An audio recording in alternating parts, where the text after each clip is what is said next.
right. Hey, it is Miss Jerry from the coolest library in town. Boy, my lipstick looks real pink today. That's okay, though. It's Friday, and you know what that means? It is KFC Day. Cool. First chapter book Friday. And I have got another Bluebonnet nominee for 21-22, the school year. And it's called Someplace to Call Home. And I love the cover, of course. I'm a cover person. I know you're not supposed to judge a book by cover. I think I said that last Friday too, but I really am. So the cover really, if it catches me, I'm like, oh, let's read the book blurb on the back and see what's going on. And so this one is about a 12-year-old girl and her brothers, and they're living back during the Great Depression. My grandmother is 96 years old, and she is still living, and she lived through the Great Depression. And I've talked to her about that before, and she said it was very hard. They were very poor. She said she can remember having a dirt floor in her home because they had moved to a new place and they didn't have the money. It was a log cabin out in Texas, in LaGrange, Texas, and she said she can remember picking cotton, and that's how her family made her their living. And she picked cotton so long as a kid that her fingers would become cut and bloody. And she said it was just very, very hard and tiring work, and it was a hard, tiring time. And so when I saw this, that reminded me of the stories that my granny tells me about the Great Depression. She still kind of lives like she's still going through that. She's a saver. She's a collector. She's a huge recyclist. Huge. Everything can have 2 or 3 purposes, and you use it until it just totally wears out. And then if you can use it for like gardening or something, boy, that's where it finally ends up at. So tough time during America's history, and this looks like a really great story. So I'm going to read the first chapter, and let's see how it turns out. Someplace to Call Home by Sandra Dallas. The first chapter is called Broken Down. And I'm kind of thinking, because of the cover, it looks like they've got everything that they own in this vehicle, and it looks like they're broken down. So that's the start of our story. The battered old Model T Ford, that's the type of vehicle back then, sputtered and stalled. With a sigh, 16-year-old Tom Turner guided it to the side of the dirt road. He slid out of the worn seat on the driver's side and stood next to the vehicle, stopping a moment as he heard a hissing sound. He shook his head. The transmission's bad, and it looks like we blew a tire, too. Hallie Turner took a deep breath. As Mommy used to say, if it's not one thing, it's another. More bad luck. Not so bad, Tom said. He pointed to a grove of trees. Now I wonder what a grove of trees means. A grove. Anybody know what that means? Come tell me.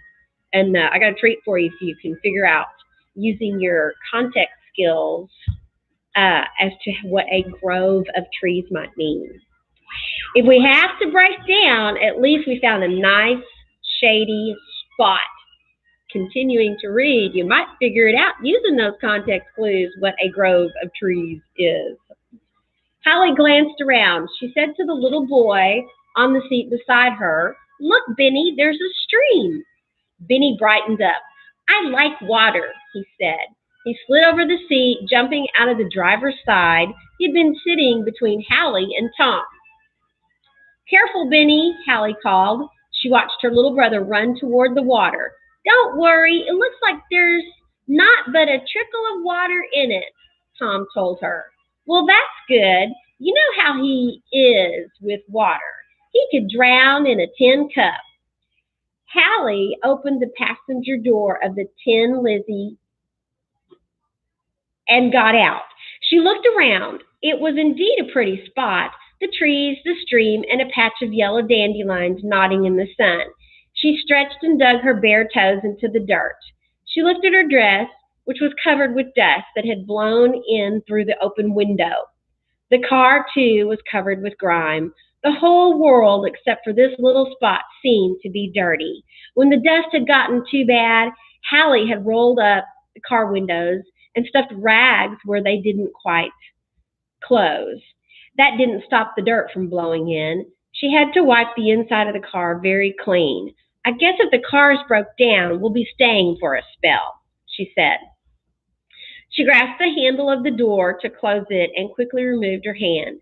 She should have known better than to touch the metal. It was burning hot from the sun. We don't have much of a choice. I can patch the tire again. Tom glanced at the tire that seemed to be more patches than tire.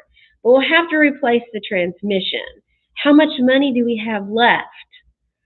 $4.12. Hallie didn't have to look into the ragged coin purse. She knew to the penny how much was in it. Not enough for a transmission. I'm going to have to find some work. Hallie laughed. Where are you going to do that? We've tried everywhere. No more than 2 days' work in the field in the past 2 weeks. If we hadn't found those tomatoes last week, we'd be eating grass. Yeah, back then during the Depression, jobs were very hard to come by. So a lot of people gathered all their belongings up and they started just traveling from town to town looking for work. And they brought their families with them. So in this story, Dad's not finding a job, and which means they don't have money for food. And so evidently they found some tomatoes last week and they ate those. She thought of the deserted house they'd stopped at with 3 perfectly good tomato plants loaded with fruit. She shook her head at the wonder of it. They guessed the farmer had been dusted out. That's what folks said when the dust storms destroyed the crops, forcing farmers to desert their homes. And that was part of the Great Depression in the middle part of the country, the Dust Bowl. I think 5th grade studies this time history in their U.S. history class.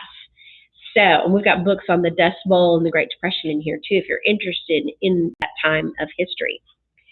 Somehow the tomato plants had thrived. They were all tired of tomatoes by now, but they were grateful for them nonetheless. That was good luck, all right. Maybe our luck's changed. I wouldn't call a busted transmission good luck, Hallie told her brother. I guess you're right about that. Tom went back to the Ford. I'd best unload this old Tin Lizzie. You look after Benny. Tom stood next to the open lid of the car's rumbled seat. He began talking about taking out boxes containing quilts and blankets, a tarp, a collection of pots and pans, and a few dishes. Where should I put these? Hallie looked about. Then she pointed to a secluded spot hidden by the trees. We don't have anyone seeing us from the road, she said. Of course, anybody driving by would notice the car. Maybe they'd think it was abandoned.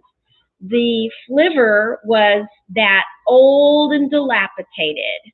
Tom had to remove the leather bench and the rumble seat to make room for their belongings, to Benny's disappointment. He had loved to ride in the back in the open air. Now Tom spread the tarp on the ground. Next, he removed 2 tin mattresses tied to the roof of the car and laid them on top of the tarp. Hallie watched him, then turned back to Benny. The 6-year-old was sitting beside the stream. Every now and then, he stuck his foot into the water, then pulled it back and laughed. I'm wet, he said. Hallie went to the creek and tickled her toes. She thought what a happy, good-natured boy he was. I like water, Hallie, he said again. Hallie scooped up a handful of water and sprinkled it on Benny's head, and he giggled. That will cool you off, she said. She splashed water over her arms and legs, too. Despite the shade of the trees, she was hot. It seemed it was always hot in Kansas. In Oklahoma, too, she couldn't remember the last time it had rained. So they're in Kansas, and it sounds like they've been through Oklahoma, and Dad's not finding much work. I want my boat, Benny said. The boat was his favorite toy. Hallie went to a box that Tom had set down. She rummaged through it until she found a battered wooden boat. Tom had carved it and painted it, too, and the paint was mostly worn off now. You play with it while I help Tom, she told Benny. She stretched to get the kinks out of her back. Hallie wasn't just hot. She was tired from riding for days and days down the dirt roads looking for work. Tom had stopped at farms asking if anybody needed help, but no one did. Crops were poor because of the drought. Farm workers were plentiful. Many farmers couldn't pay for hired help even if they needed it. And those who could pay wanted grown men. Me and my sister can do work of 2 men, and we can get paid half as much, Tom would tell the farmers. The Turners still couldn't find any work. A few of the farmers they had approached ran them off as if they had been homeless dogs. Most were sympathetic, however. I'd like to help, but I don't have the money to pay you. You come around next year. Maybe 1934 will be better, one farmer had told them. So now we know the year. It's 1934. It was a long, long, long time ago. His wife had come outside with a dishpan of water. She threw it on a flower bed and then looked them over. Why, honey, they ain't nothing but kids, she told her husband. Where's your folks at, kids? Tom and Hallie didn't answer. The woman shrugged. You ain't the first orphans that's come around. You sit down and have a glass of cold buttermilk before you go on. That's the least we can do. She turned to her husband. Folks is one after another coming down that road looking for work. Times sure is hard. She went inside and returned with a pitcher of buttermilk and 3 glasses and handed them around. She stared at Benny but didn't say anything. When the 3 had finished drinking, Hallie rinsed off the glass at the pump. She set them beside the back porch steps, and the woman had gone inside, so Hallie told the man, We sure are obliged to you. I wish I could hire you, he said. We understand, Tom had told him. He and Hallie and Benny had climbed back into the car and headed for the next farm. All right, so it's just those 3. There's no parents. It's just those 3 traveling around in a car looking for work, and they've got everything they own on this car and in this car. Now she glanced at where Benny sat playing with the boat. You stay there, Benny, and don't go running off. They had to watch Benny all the time. It wasn't that he didn't mind them. He was easily distracted. He would see a bird far off and run to it, calling, Hi, bird! Or he'd discover a flower and he'd pick it for Hallie, then spot another one far away. Whenever he saw a rabbit, he called, Hi, Bob! He followed it until the rabbit disappeared. Back in Oklahoma, he had a pet rabbit named Bob. Now, each time he caught sight of a rabbit, he thought it was his friend, and he would try to catch it. Of course, it was hard having to take care of a 6-year-old. Hallie and Tom might have been hired more often if they hadn't had a little boy to take care of. Even as a 12-year-old, Hallie had had a few offers for work. A woman wanted to pay her $1 to clean her house. She'd brought Benny with her, and the woman had said she wouldn't allow the boy inside. Hallie couldn't leave Benny outside by himself, so she had to turn the job down. She might have been resentful of Benny, but she wasn't. She and Tom loved their little brother and protected him fiercely. Tom gathered rocks and made a circle. Then he collected wood for a fire. They were careful about camping. When they left the campsite, they always put out the fire. They also returned the rocks where they had found them. It's the least we can do, Tom said. We're trespassing on someone's land. If the owners have been dusted out and moved on. The fire that Tom had built made Hallie even hotter. Of course, they didn't need the fire to keep warm. They needed it to cook tomatoes, which were mushy now. At first, Hallie had cut them in half, and they'd eaten them with salt. After a few days, they were so soft that they had to be cooked. Hang on, I'm trying to turn off the radio here. Hang on just a second, I'll be right back.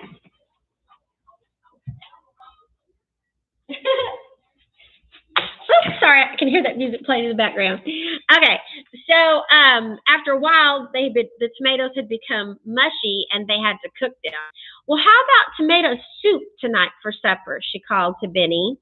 No more tomatoes, he replied. Hallie, too, was tired of tomatoes, but there was nothing else to eat except biscuits. Besides, she wouldn't throw away perfectly good food, even if they were sick of it. She thought a moment, then said, Then how about red soup, Benny? You like red. I like red, he agreed. Hallie smiled at the boy while she dumped the last of the tomatoes into an old pot blackened from use. She smashed them into pulp with a potato smasher. She went to the stream and using a tin cup, dipped up some water to add to the soup. Then she set the pot on the fire Tom had built. As the soup heated, she spread quilts on top of the mattresses. Her mother had made some of them from patches cut from men's worn-out jackets and pants. They were heavy as the iron that Hallie had once heated on the cook stove back in Oklahoma to iron clothes. Sleeping under these quilts was like sleeping under a pile of cast iron stove lids. If you know anything about cast iron, it's very, very, very, very, very heavy. They were grateful for them in the winter, though, but they didn't need them for warmth now. The three would sleep on top of them. She set Benny's pillow on the mattress she shared with Tom. She was glad one of the pillows had survived. Two had blown off the top of the car. They hadn't known of the loss until they stopped to camp. Hallie went back to the fire. The soup was scorched and she added more water, then stirred the burned bits into the soup. She made coffee by pouring water into the coffee pot, which held the grounds left over from the day before. They used the grounds 3 or 4 times before throwing them out. When all was ready, she called supper.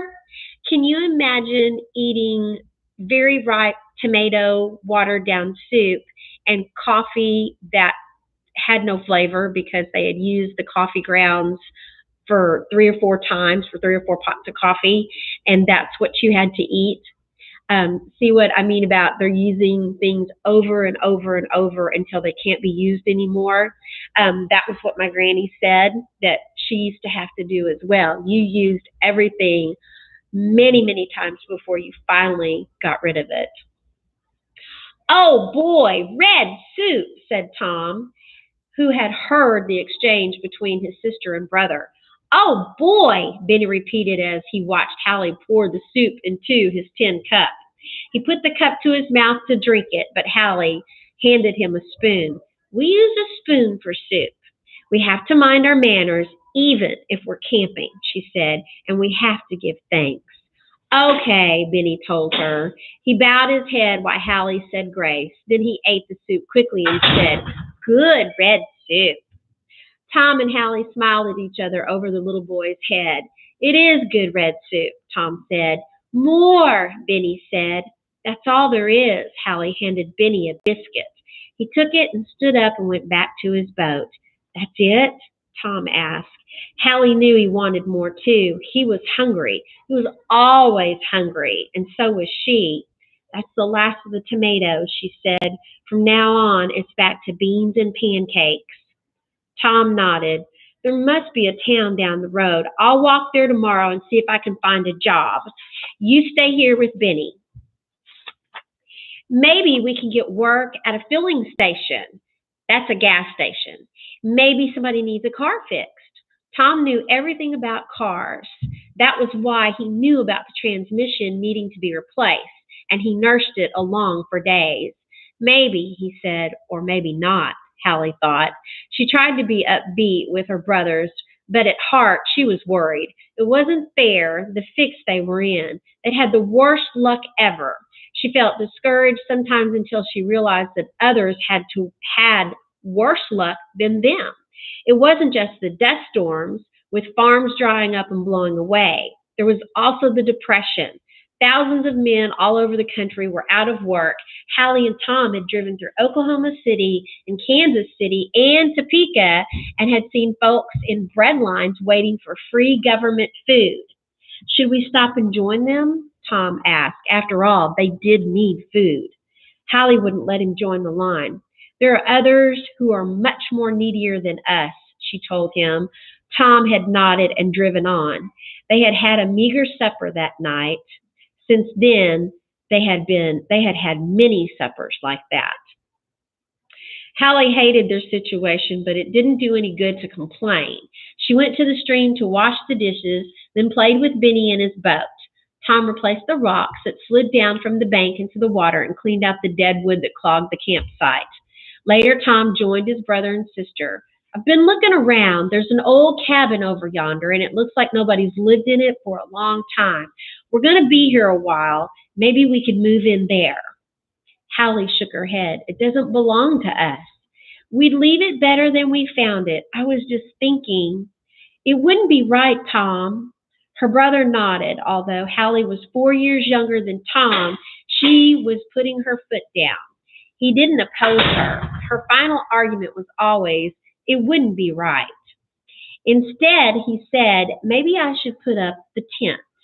He had left the tent on the top of the Model T car. It was old and worn and filled with rips that Hallie had sewn up. There were so many tears and zigzagged seams that the tent looked like one of those crazy quilts Mom had made.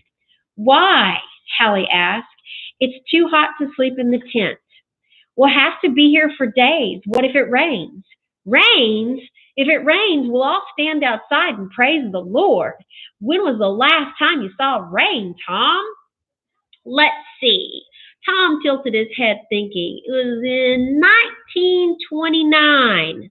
The Bible says we have had 7 years, and 7 years is bad. So we should have rain in 2 or 3 more years. Well, I hope the Lord can sure count, Hallie told him. She stared at her brother until the two burst into laughing.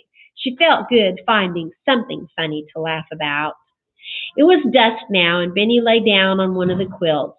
Are we home, Hallie? He asked. She shook her head. I don't know. Let's sing a song, Benny begged. What song, Benny? The happy song. They had heard Happy Days Are Here Again on the radio at home, and Benny absolutely loved it. Often at night around the campfire, the three of them sang, You Are My Sunshine, and When You Wore a Tulip. Benny's always wanted the happy song before he went to sleep.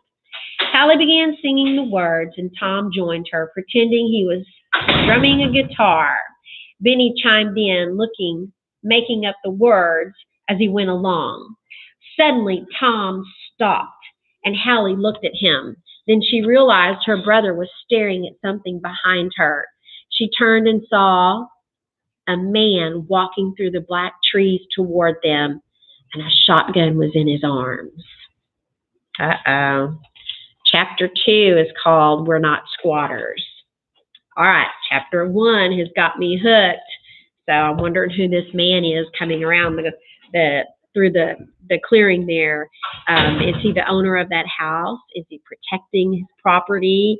Is he just walking around on the property, walking through the area, driving through the area like they are? So if you are interested in finding out more about this story, it's going to be at our KFC First Chapter Friday book checkout area. And you can also use this one for our Bluebonnet Reading Challenge. Remember, if you read 5 of the nominees, you get to vote in January with all the other kids in the state of Texas to decide who should receive the award, the Bluebonnet Award for this year. All right. See you guys next Friday.